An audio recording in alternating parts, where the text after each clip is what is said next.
Okay, so when you picture royal jewels, what comes to mind? Probably, immense sparkle, huge price tags, maybe state power. Right, the big glittering symbols of monarchy, crowns, tiaras, all of that. Exactly. But imagine a necklace that doesn't just shout wealth, but whispers, family secrets, personal stories, love, loss, legacies passed down. That's such a powerful way to put it. We're thinking specifically about Princess Alix of Hesse here. Before she became Empress Alexandra Feodorovna of Russia, she had her own collection. Yes, and it's interesting because compared to the absolutely staggering Romanov collection she'd later be surrounded by, her initial Hessian jewels were, well, more modest in scale. Modest in scale, perhaps, but absolutely packed with personal meaning. Each piece was a connection, a tangible piece of her history before Russia. And that contrast is really key, isn't it? When she married Tsar Nicholas II, she steps into this world of, frankly, almost unimaginable opulence. The Russian imperial jewels were legendary, but the pieces she brought with her from Hesse, the ones Queen Victoria herself noted, were Alix's own private property. They held something different. Something more intimate. Exactly. They weren't about projecting the power of the Russian Empire. They were about, her roots, her family connections, those enduring bonds. And that's precisely what we want to unpack today. We're doing a deep dive into the stories, the real sentimental value behind Princess Alix's Hessian jewels. We're kind of peeking behind the curtain, aren't we? Moving past the state portraits for a moment. Yeah, trying to understand the woman through the stones she cherished early on. And our guide for this journey is the work Empress Alexandra's Hessian Jewels and Their Stories. It's apparently filled with some incredible details. It really is, meticulously researched. Okay, so let's get into it. Where do we start with these Hessian jewels? Well, a good starting point is probably her marriage to Nicholas in 1894. And as you said, her background is crucial granddaughter of Queen Victoria. That immediately puts her in this web of European royalty. Right, everyone was related to everyone back then. Pretty much. And then, fast forward just a couple of years to 1896. Nicholas and Alix, now Tsar and Tsarina, visit Queen Victoria at Balmoral, her Scottish estate. Ah, Balmoral. And this is where the jewel conversation happens. Yes. It's during this visit that Alix actually shows her Hessian jewel collection to her grandmother. And we actually have Queen Victoria's take on this, don't we, from her diary? We do. It's quite fascinating. Victoria writes about Alix showing her these beautiful jewels of which she has quantities, so clearly a notable amount. Quantities, yeah. But then she specifically adds they were Alix's own private property. That distinction seems important. Private property. Very. And then comes this bit of classic grandmotherly advice. Victoria apparently told her, "Now do not get too proud, Alix." Okay. What do you make of that? Amid seeing all these beautiful personal jewels. Well, I think it tells you a lot about Victoria, doesn't it? She'd seen it all, navigated the highs and lows of royalty for decades. She understood the potential pitfalls of immense wealth and status. So it wasn't really about the jewels themselves. Probably not. More like a gentle warning, maybe. A reminder for Alix to stay grounded, keep her perspective, especially as she was stepping into the, frankly, overwhelming world of the Russian court. Yeah, the sheer scale must have been dizzying. Absolutely. So it's about humility, balance. Values Victoria clearly held dear and wanted to pass on. Keep your feet on the ground, even when you're wearing diamonds. It really does emphasize that these Hessian pieces represented something different for Alix. Yeah. Not imperial might, but personal history. Precisely. Keepsakes. And speaking of history, Alix herself was apparently incredibly careful about preserving it. She kept a detailed inventory. Oh, remarkably so. Meticulous is the word the source uses. She didn't just list the items. She recorded who gave her each piece and the date or occasion. Wow. That's dedication. What does that level of detail suggest to you about her connection to these things? It says they weren't just things to her, were they? It goes way beyond cataloging assets. It screams sentimental value. Like each piece was a bookmark in her life. Exactly. By noting the giver, the date, she was anchoring each jewel to a specific relationship, a specific moment. The source calls them tokens of love, affection, and familial bonds. That's lovely. It really is. It shows how objects can become these powerful anchors for memory, especially when your life is undergoing such a huge changes. It's almost like a diary, but written in gemstones. And she kept it up, right? It wasn't just a one-off list. No, that's another key point. She updated it, added notes if she gifted a piece later on, say, to one of her daughters, or maybe a friend, or if a piece was altered. So the story evolved with the jewel. Precisely. It shows this real commitment, not just to owning them, but to actively preserving their ongoing narrative, their journey through the family. It makes you think, doesn't it? About the stories our own family objects hold. Do we pay enough attention? That's a great point. Alix's practice really throws that into sharp relief. These material connections to our past, they matter. Okay, so let's talk about a specific moment where her collection grew significantly. May 1888. Our source says she got several pieces from her mother's collection then. Yes, a very significant moment. And the timing is probably not accidental. What was happening then?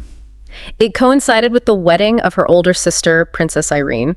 Ah, okay. So the thinking is... Well, it seems highly likely that their father, Grand Duke Louis V of Hesse, chose this occasion, Irene's wedding, as the right time to distribute some of the jewels that had belonged to his late wife, Princess Alix. Oh, that's incredibly poignant. Passing on her mother's treasures as her sister starts a new life? Exactly. Imagine the emotional weight for Alix.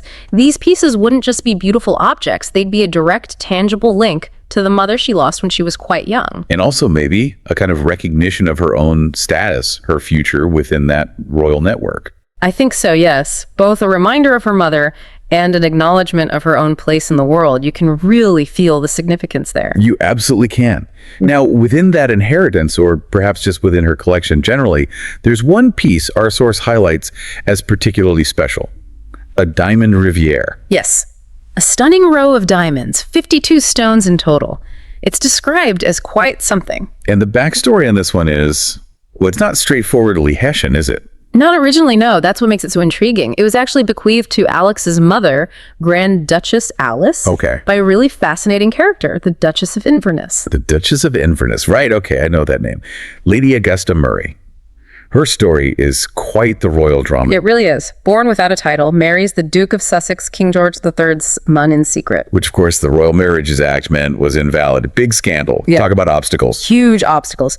But interestingly, years later, Queen Victoria herself granted Lady Augusta the title Duchess of Inverness in 1840. So some level of acceptance or recognition eventually. It seems so. And the source notes that Victoria and the Duchess actually developed a relationship based on mutual respect. They visited each other frequently. That's fascinating. It shows how personal connections could sometimes, smooth over those rigid royal rules or past disapprovals. It does. Even within that strict structure, personality and relationships mattered.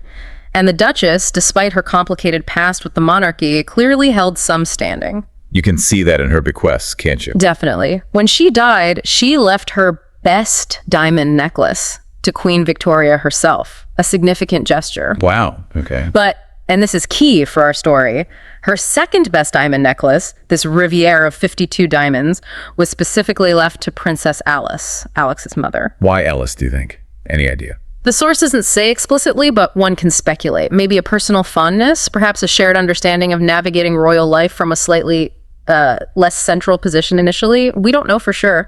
Interesting to ponder. Whatever the reason, this riviere then passes to Princess Alice, and eventually, through that 1888 distribution, or perhaps earlier, to Alix. And it was clearly a big deal for Alix before she married Nicholas. Absolutely. The source calls it distinctive in its design and elegance, and notes it was one of the few really significant pieces she owned prior to becoming Tsarina. And crucially, we actually see her wearing it. Where? In photos taken around the time of her engagement to Nicholas II, it's quite prominent. Ah, so it wasn't just tucked away. She cherished it, wore it. It really seems so. It signals its importance to her personal identity, her family's story, before the immense wave of Romanov jewels came into her life. It was that link to her mother and to this intriguing duchess. And she took it with her to Russia. She did.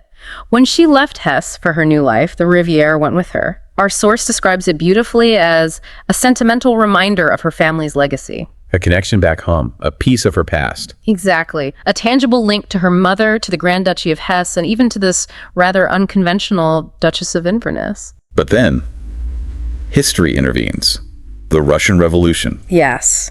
Tragically, the story likely ends there for the physical necklace, with the chaos, the violence, the looting. It's almost certain that this Riviere, like so many other Romanov and personal treasures, was lost forever. Gone. Probably.